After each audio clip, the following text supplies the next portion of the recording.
तर मंत्री संजय शिरसाट यांचा राजीनामा घ्यायला हवाय असं अंधारे म्हणतात। सिद्धांतवर आरोप करणाऱ्या महिलेला धमकावल्याची शक्यता असल्याचंही अंधारेंनी म्हटलंय।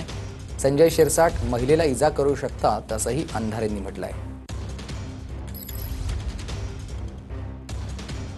संजय शिरसाटांच्या सुनेनेच संजय शिरसाट आणि संजय शिरसाटांच्या मुलावर आरोप केलेत आणि ते अत्यंत गंभीर आरोप केलेत।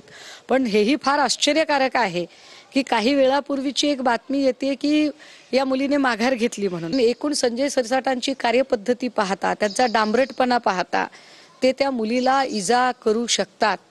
त्यामुळे त्या मुलीची सुरक्षा मला वाटतं माझ्या दृष्टीने ती जास्त महत्त्वाची आहे।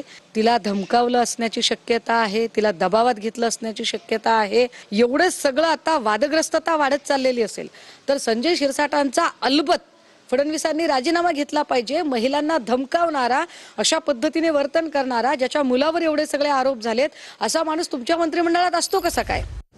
तर सिद्धांत शिरसाटांचं प्रकरण कौटुंबिक आहे, त्यात ढवळाढवळ अयोग्य असल्याचं अंबादास दानवे म्हणाले। पाहायला गेलं तर हे खाजगी प्रकरण आहे, घरगुती म्हणता येईल।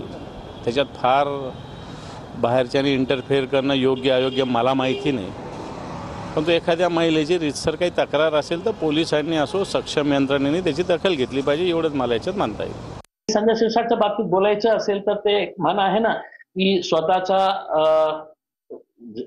ठेवता झाकून आणि दुसऱ्याचा बघतो, म्हणजे काय एक मराठीमध्ये एक हे आहे ना, ते त्यांच्यावर फिट बसतं की अनेक अशा प्रकरणामध्ये त्यांनी इतकं सारं बोललेलं आहे। आपल्या मुलाच्या बाबतीत गप्प का बसलेले आहे?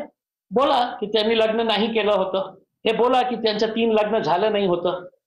आणि आम्हाला माहित आहे की ट्रिपल तलाकच्या वेळी कशा ओरडत होता की मुस्लिम महिला वारंवार लग्न करतात करके। आता स्वतःचा मुलगा दर काही दिवसांनी एक लग्न करतो, मुलीला सोडून देतो, याच्यावर गप्प बसायचं?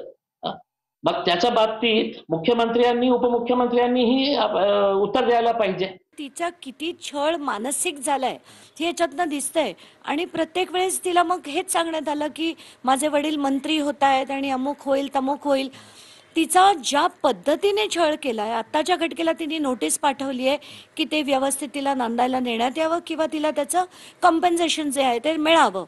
तर मला असं विनंती करायची आहे संजय शिरसाटांना की आता बास, आता हे सगळं तुम्ही जागे व्हा।